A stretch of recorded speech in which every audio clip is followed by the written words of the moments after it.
great voice of the Great Lakes, America's great radio station, WJR Detroit. Peaceful AM.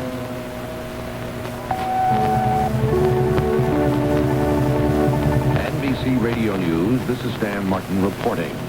A new year today has opened a new era in U.S. diplomacy. Full diplomatic relations with China and the dissolution of diplomatic relations with Taiwan.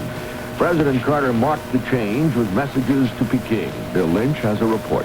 Mr. Carter cabled messages to both Premier Hua Guopeng and Vice Premier Deng Xiaoping. The president told Hua that the U.S. and China can jointly contribute to the prosperity and stability of Asia and the Pacific region. He said an era of misunderstanding, confrontation, and enmity is now behind us. Mr. Carter told Vice Premier Deng that he looks forward to Deng's late January visit and said he expects serious talks on both global matters and U.S.-Chinese relations. Bill Lynch, NBC News, Washington. While all this was going on, about 300 people, some of them weeping, sang the national Chinese anthem as the flag of Taiwan was lowered at its embassy in Washington for the last time. More news after this. Are you an unpublished author? Do you have a book-length manuscript ready or almost ready for publication? If so, note this toll-free number, 800-528-6050. You're invited to telephone Vantage Press, a leading New York subsidy publisher, for a free illustrated brochure titled To the Author in Search of a Publisher. Just call this toll-free number, 800-528-6050. This brochure explains how you may have your manuscript printed and published in a matter of months. The number is 800-528-6050. Whether your subject is fiction, non-fiction, poetry, or even scientific, specialized or controversial, this 52-page brochure shows you how to arrange for prompt publication. To get your copy, dial 800, then 528-6050. The phone call is free. If this is your first book, you'll find this free brochure especially valuable and informative. Just dial 800, then 528-6050. As usual, it was a heck of a New Year's Eve. Thousands of people jammed Times Square in New York to count down the final seconds. In Dallas, would-be celebrators left without electrical power ushered in 1979 by candlelight. And in Kentucky, New Year's Eve was celebrated by many Saturday night because the state bans liquor sales on Sunday. The grisly case against murder suspect John Gacy continues to unfold. 29 bodies have now been found at Gacy's suburban Chicago home in a river nearby.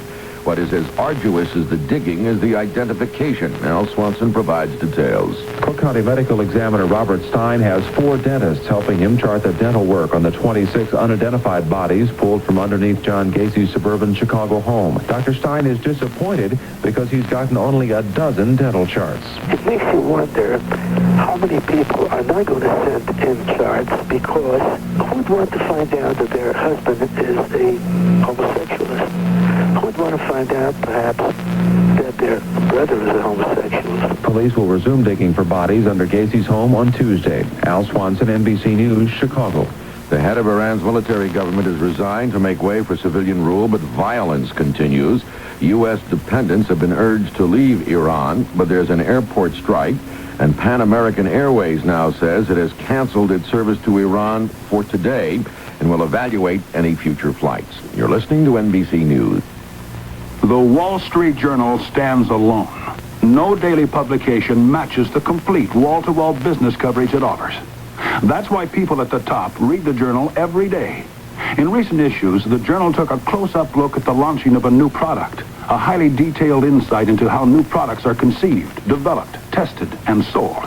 The Journal also carried valuable tips on saving, what you should know about money market deposits, interest-bearing checking, and short-term government securities. Other Journal articles covered a new law that helps married couples avoid needless estate taxes, and how currency fluctuations are putting many corporate treasurers through the ringer. Keep on top of the business action every day. Subscribe to the Wall Street Journal. Right now, you can get 20 weeks of the Journal, that's 100 copies, for only $22, a real money-saving offer. So call this toll-free number now, 800-648-5311. That's 800-648-5311. You'll be billed later. The Big Four college football bowl games are on tap on this New Year's Day, and along with those come the usual parades. Like the game itself, the Rose Parade is the granddaddy of them all. Dan Blackburn has the story. More than 1 million people will be packed along the parade route here by the time the 90th Rose Parade begins. This year's sporting theme was chosen by parade president Art Welsh. When I looked through 6,000 cards that were sent in suggesting themes for the parade, we categorized them in all the classifications. I pulled out the sports suggestions and picked Our Wonderful World of Sports from a lady that sent it in from Altadena here in California. Some of the nation's top athletes will be riding on the 60 floats in the parade. Dan Blackburn, NBC News, Pasadena. The hour's lead story, Taiwan has rejected Chinese offers of discussions for reunification under a communist flag. Stan Martin, NBC News. The stage adaptation of Thomas Wolfe's classic novel Look Homeward Angel will be the Hilberry Theater's first offering of the new year. It officially opens January 10th at 8:30 p.m. This story about growing up in a small North Carolina town has been successful as both novel and stage play. The book catapulted Wolfe to fame when it was first published in 1929. The stage adaptation by Kitty Frings won both Pulitzer Prize and the New York Drama Critics Circle Award following its 1957 Broadway premiere. This story about a young man coming of age and leaving home has gargantuan humor and vitality, Brooks Atkinson wrote. A marvelous play. It gives planetary significance to little things, he said. For information and reservations, call the Hilberry Theater box office at 577-2972. That's Look Homeward Angel, opening January 10th at the Hilberry Theater, Wayne State University.